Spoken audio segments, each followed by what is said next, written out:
প্রিয় শিক্ষার্থীবৃন্দ, তোমরা নিশ্চয়ই ভালো আছো। আল্লাহর অশেষ রহমতে আমিও ভালো আছি।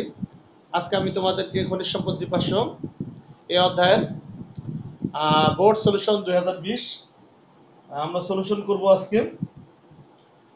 সিলেট বোর্ড 2020, যশোর বোর্ড 2020 আর বরিশাল বোর্ড 2020।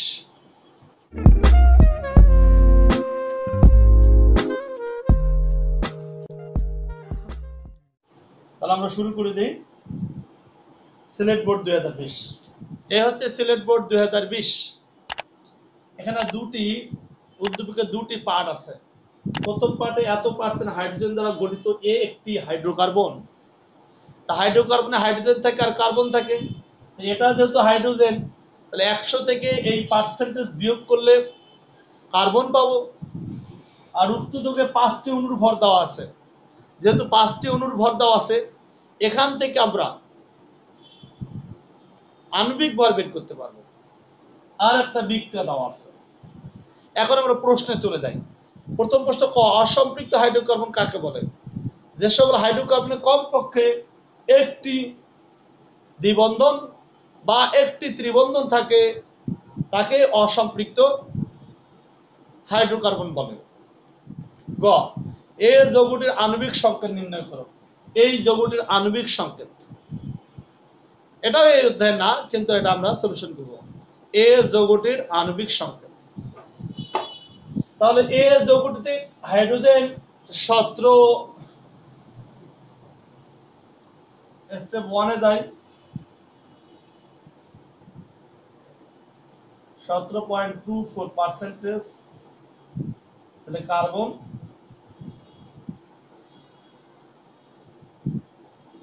117.24।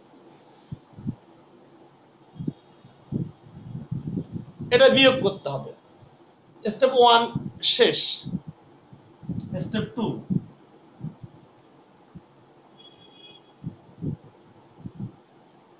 নিজ নিজ পারমাণবিক ভর দ্বারা প্রত্যেক শতকরা সংযুক্তিকে ভাগ করে পায়।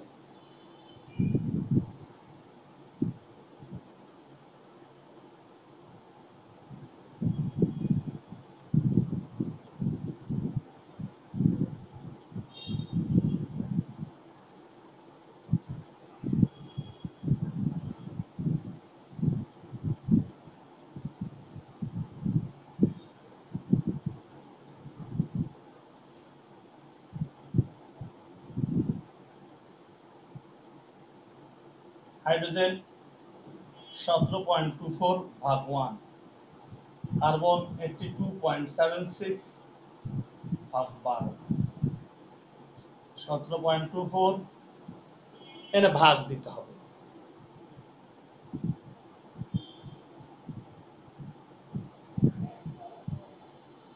6.896 এটা আমরা পাইলাম। এরপর কি করতে হবে? ক্ষুদ্রতম ভাগফল দ্বারা ভাগ করে পাই।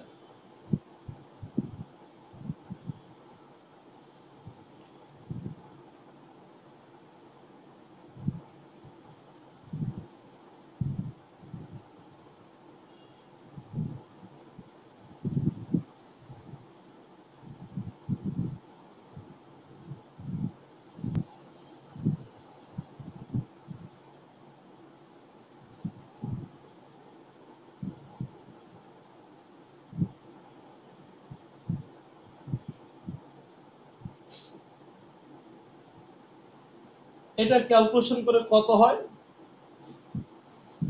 2.5। এটা ক্যালকুলেশন করে 1। এই হচ্ছে স্টেপ 3। স্টেপ 4,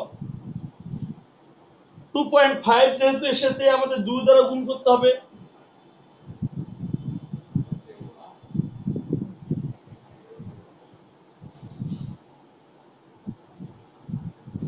দুই দ্বারা গুণ করে পাই।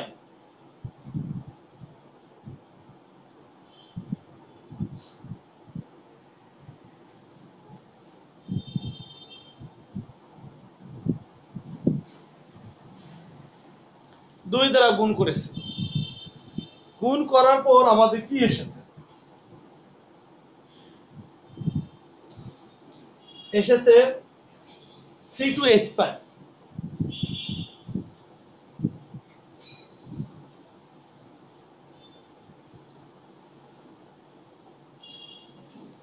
C2H5 আমাদের বের করতে হবে আণবিক সংকেত।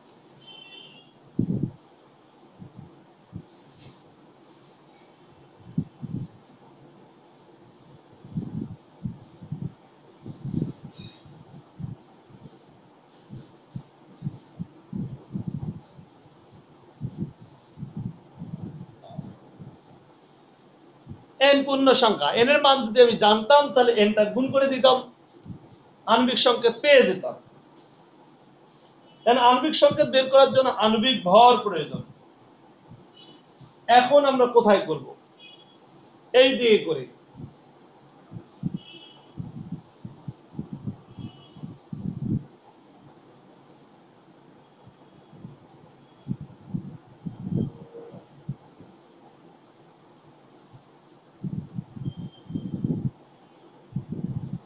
পাঁচটি অণুর ভর দেওয়া ছিল,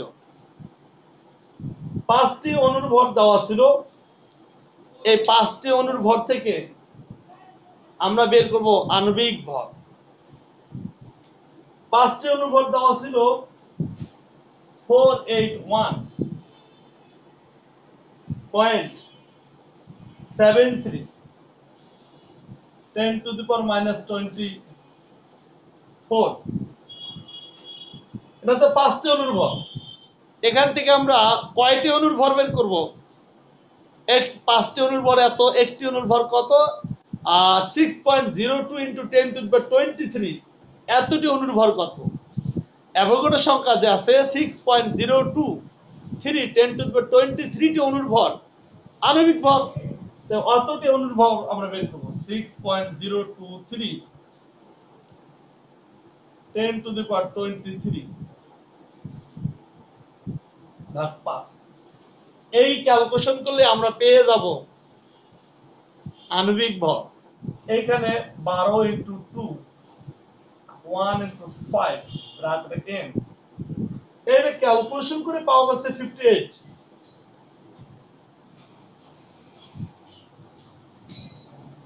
29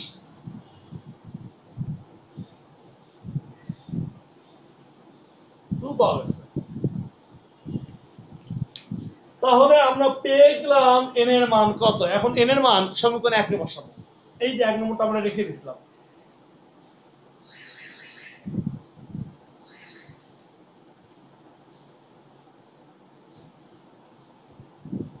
একে বসাই। অতএব আণবিক সংকেত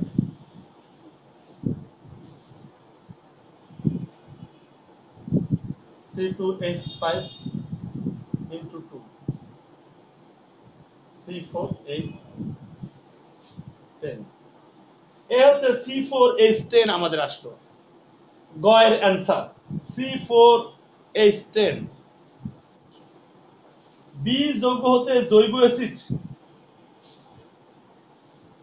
প্রস্তুত করা সম্ভব কিনা? বি যৌগ হতে, এখন আমাদের বি যৌগটা কি? এরকম ছিল সালফিউরিক অ্যাসিড, এখানে ছিল প্রোপিন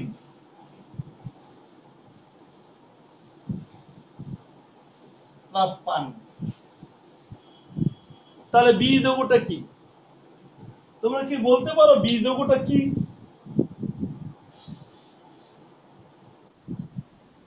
বি যৌগটা প্রোপানল। প্রোপানল থেকে জৈব অ্যাসিড প্রস্তুত করা সম্ভব কিনা? এখন আমরা প্রথমে বি যৌগটা লিখবো। এখানে বি হচ্ছে propanol, CH3 CH2 CH2 OH, propanol sulphuric acid. বিক্রিয়াটা উৎপন্ন হচ্ছে প্রোপিন CH3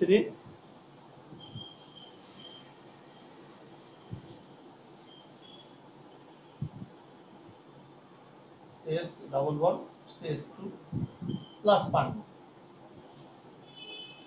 এই হচ্ছে বি যৌগ। এখন আমরা এটাকে জৈব অ্যাসিড প্রস্তুত করা সম্ভব কিনা? তা প্রোপানল থেকে তো সহজেই জৈব অ্যাসিড প্রস্তুত করা যায়। প্রোপানলকে প্রথমে কি করতে হবে? প্রোপানলকে প্রথমে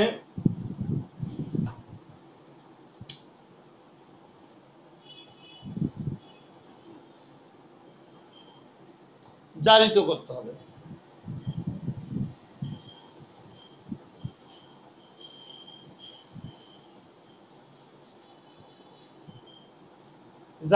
জারিত করলে উৎপন্ন হবে প্রোপানল।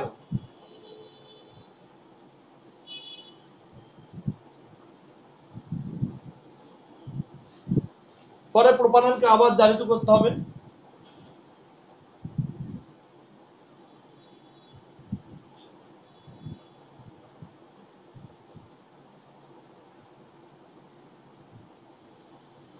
উৎপন্ন হবে প্রোপানোয়িক অ্যাসিড।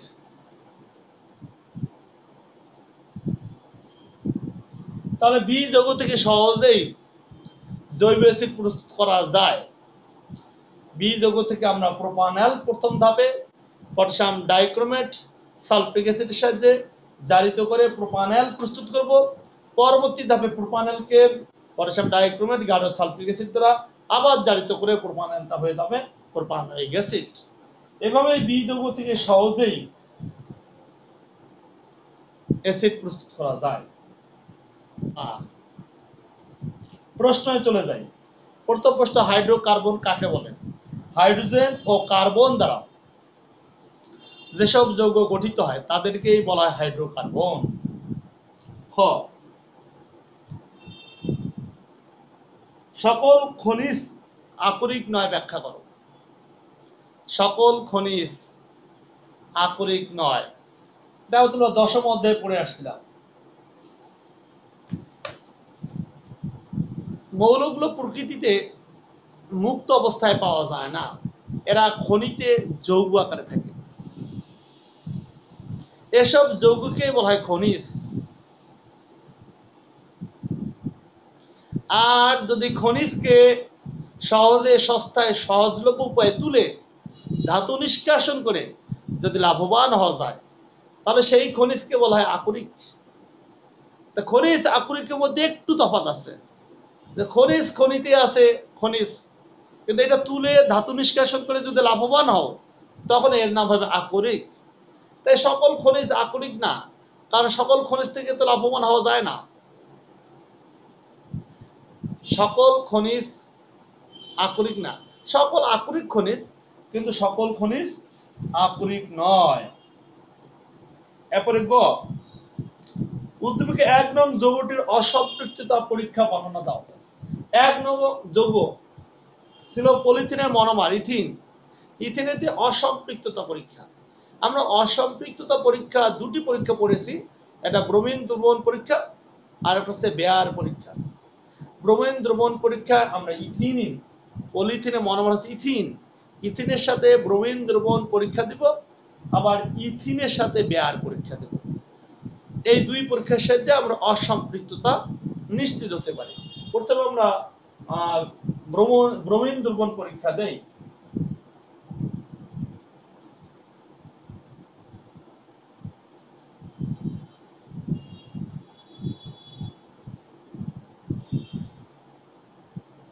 পলিথিনের মনোমার ইথিন, এই হচ্ছে ইথিন।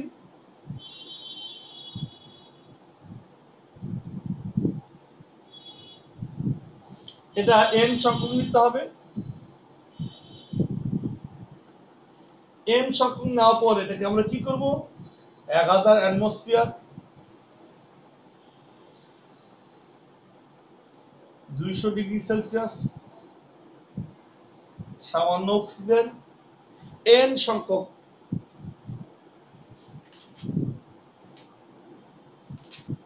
ও উত্তর হবে পলিথিন।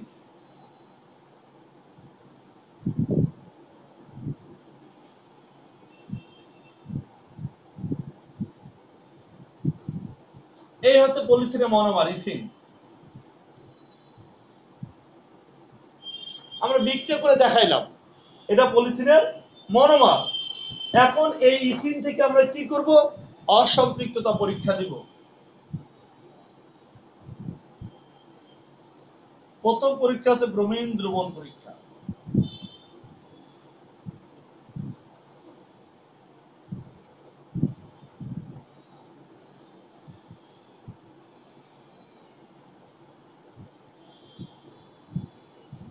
ইথিন 1,2 ডাইব্রোমো ইথেন উৎপন্ন হবে, ব্রোমিনে লাল বর্ণ দূর হবে।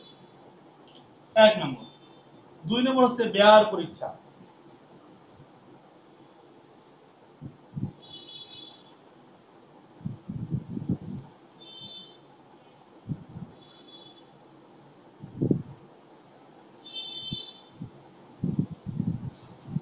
ইথেনের সাথে পানির বিক্রিয়া, পটাশিয়াম পারম্যাঙ্গানেট, এটা দ্রবণের বিক্রিয়া।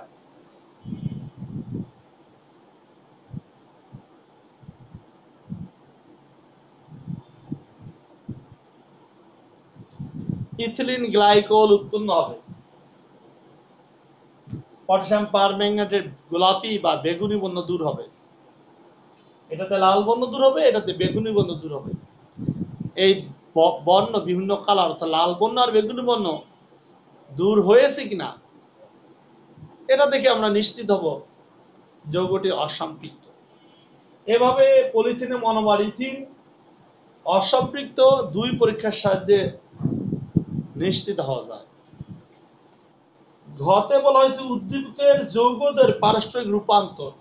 এই দুইটা যৌগের মধ্যে পারস্পরিক রূপান্তর করতে বলা হয়েছে, অর্থাৎ পলিথিনে মনোমার ইথিন আর ভিনেগারের মূল উপাদান ইথানোয়িক অ্যাসিড, এই দুটার মধ্যে কি করব? পারস্পরিক রূপান্তর।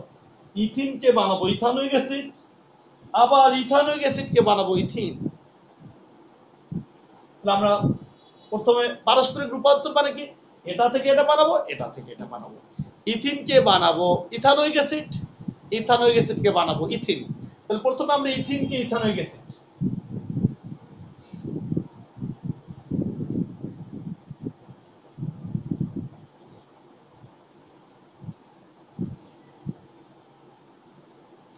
ইথিন হচ্ছে পলিথিনের মনোমার, ইথানোয়িক অ্যাসিড হচ্ছে ভিনেগারের মূল উপাদান।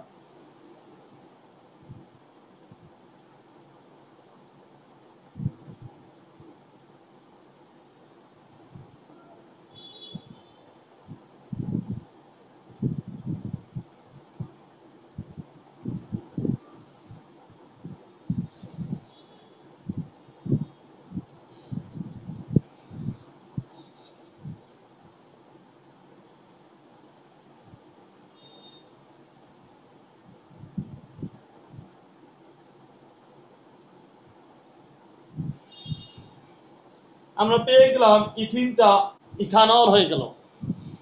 ইথানলকে দুবার জারিত করলে হয়ে যাবে ইথানোয়িক অ্যাসিড।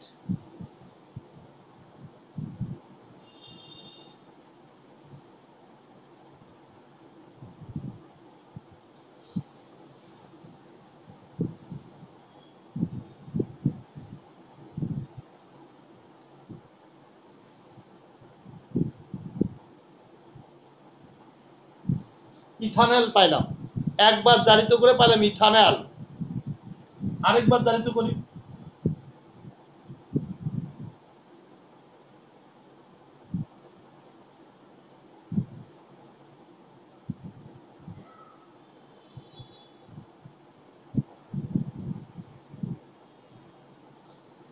এই হচ্ছে ইথানোয়িক অ্যাসিড।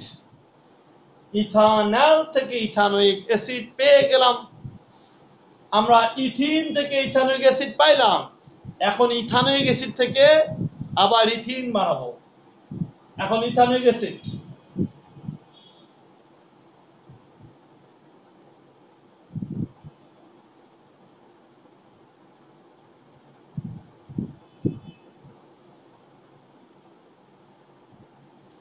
ইথানোয়িক অ্যাসিড হচ্ছে ইথিন।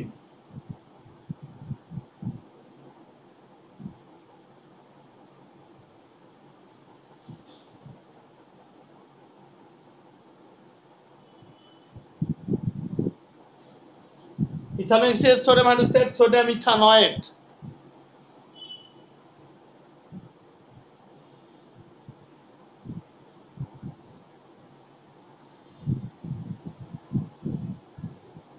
এটা ডিকার্বক্সিলেশন বিক্রিয়া, সোডিয়াম ইথানয়েট সোডা লাইম উৎপন্ন হবে মিথেন।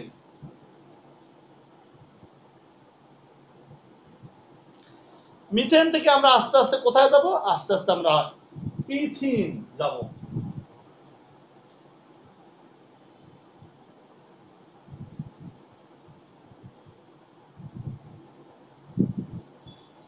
মিথেনের আংশিক দহন উৎপন্ন হয় ইথাইন। ইথাইনকে এখন আমরা হাইড্রোজেন সংযোজন দেব।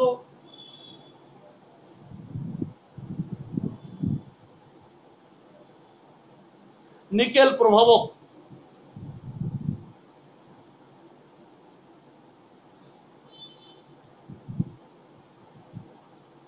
উৎপন্ন হবে ইথিন।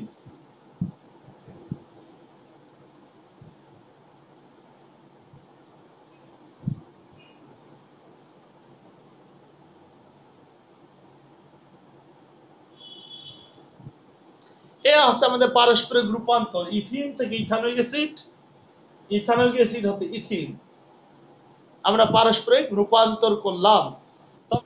এই হচ্ছে বরিশাল বোর্ডের দুটা বিক্রিয়া, দুটা দেওয়া আছে করে। ক, অ্যাসিড বৃষ্টি কাকে বলে? বৃষ্টি পানির সাথে বিভিন্ন রকম অধাতুর oxide, carbon die oxide, sulphur die oxide, nitrogen oxide, এই অক্সাইডগুলোর সাথে বিক্রিয়া ঘটে।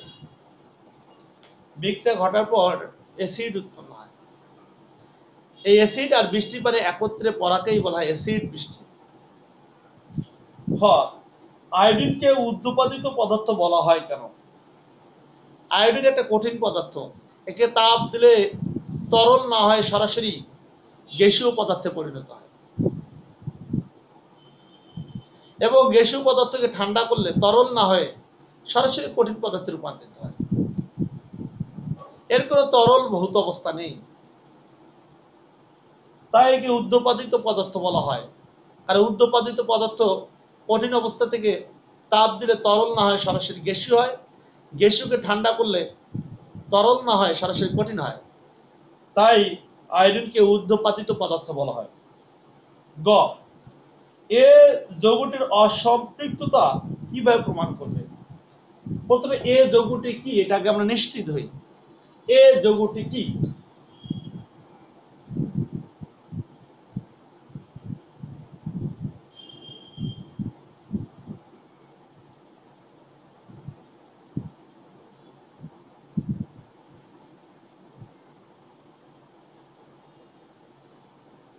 1 2 3 4 চারটা C4H8, এটা হচ্ছে বিউটিন।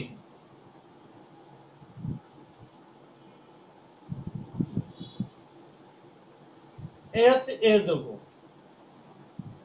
এই যৌগটা হচ্ছে বিউটিন। এটার অসম্পৃক্ততা পরীক্ষা। আমরা জানি অসম্পৃক্ততা পরীক্ষা দুটি পরীক্ষা আছে, একটা ব্রোমিন দ্রবণ পরীক্ষা আর একটা হচ্ছে বেয়ার পরীক্ষা। তা ব্রোমিন দ্রবণ পরীক্ষা ব্রোমিনের দ্রবণের সাথে বিক্রিয়া দেওয়া হয়, ব্রোমিনের লাল বর্ণ দূর হয়। বেয়ার পরীক্ষায় পটাশিয়াম পারম্যাঙ্গানেটের দ্রবণের সাথে বিক্রিয়া দেওয়া হয়, পটাশিয়াম পারম্যাঙ্গানেটের বেগুনি বর্ণ দূর হয়। বিক্রিয়া দুটো আমরা দিয়ে দিই।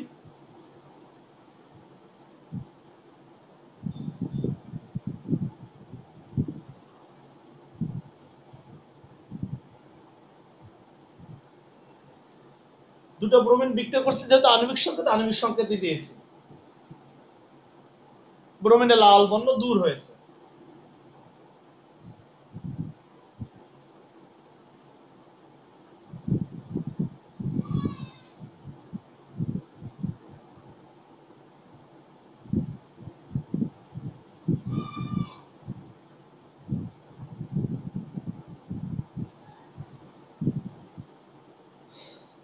গ্লাইকোল উৎপন্ন হয়েছে, পটাশিয়াম পারম্যাঙ্গানেটে বেগুনি বর্ণ দূর হয়েছে। তাহলে এটা অ্যালকিন ব্রোমিন দ্রবণের সাথে বিক্রিয়া করে 1,2 ডাইব্রোমো বিউটেন উৎপন্ন হয়েছে। আর এখানে কি উৎপন্ন হয়েছে? পটাশিয়াম পারম্যাঙ্গানেটের গোলাপি বা বেগুনি বর্ণের সাথে বিউটেন বিক্রিয়া করে বিউটেন 1,2 ডাইল উৎপন্ন হয়েছে, পটাশিয়াম পারম্যাঙ্গানেটে বেগুনি বর্ণ দূর হয়েছে। এই দুই পরীক্ষার সাহায্যে আমরা অসম্পৃক্ত বিউটেন যে অসম্পৃক্ত তা আমরা নিশ্চিত হতে পারি।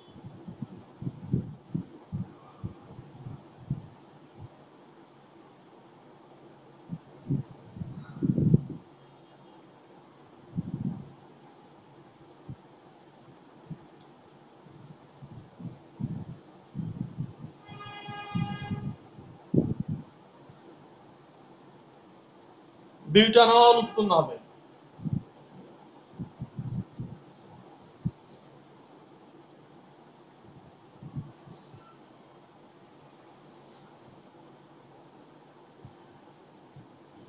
এটা আছে বি, এটা এ, এটা বি, এদের মধ্যে পারস্পরিক রূপান্তর করতে হবে। বিউটিনকে butanol R বিউটানলকে butene. A B যৌগের মধ্যে পারস্পরিক রূপান্তর, এ আমরা পেয়েছি, বিও পেয়েছি, এখন আমরা পারস্পরিক রূপান্তর করব। এ থেকে বি বানাবো, বি থেকে এ বানাবো। এ C4H8 বিউটিন, এর সাথে সালফিক অ্যাসিড বিক্রিয়া। দুই ধাপে দেখাচ্ছি। বিউটাইল হাইড্রোজেন সালফেট,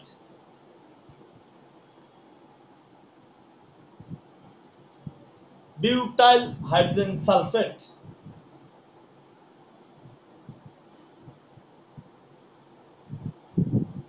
পানিযুক্ত 170 হয়ে যাবে বিউটানল।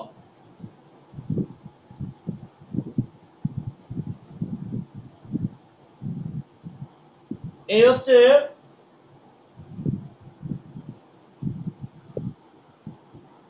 এ থেকে বি, এ কে বি,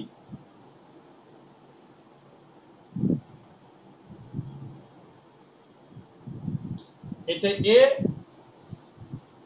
এটা বি, এ কে বি তে রূপান্তর করলাম।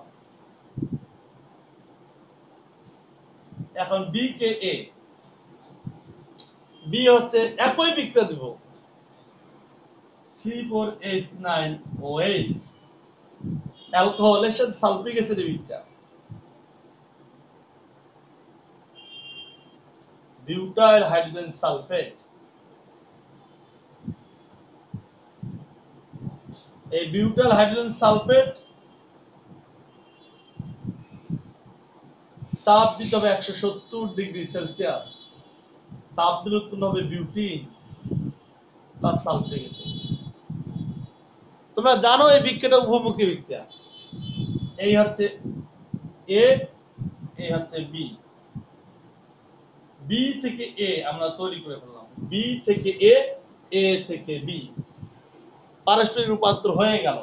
বিউটিনকে সালফিক অ্যাসিড বিক্রিয়ায় butyl hydrogen sulphate, butyl hydrogen সালফেটের সাথে এক অণু পানিযুক্ত, তাপমাত্রা 170°C বের করে নিতে হবে, উৎপন্ন হবে বিউটানল। আর বি থেকে A, butanol, sulphuric acid, butyl hydrogen sulphate, butyl hydrogen সালফেটকে তাপ দিতে হবে 170°C তাপমাত্রা, দিলেই পাবো বিউটিন। এভাবে আমরা অ্যালকোহল অর্থাৎ অ্যালকিন থেকে অ্যালকোহল, অ্যালকোহল থেকে অ্যালকিন, বিউটিন থেকে বিউটানল, বিউটানল থেকে বিউটিন পারস্পরিক রূপান্তর করতে পারি। তাহলে আজকে এই পর্যন্ত থাকলো। সবাই ভালো থাকো, সুস্থ থাকো। মহান আল্লাহ পাক তোমাদের সবাইকে ভালো রাখুক, এই প্রত্যাশায়। Thank you.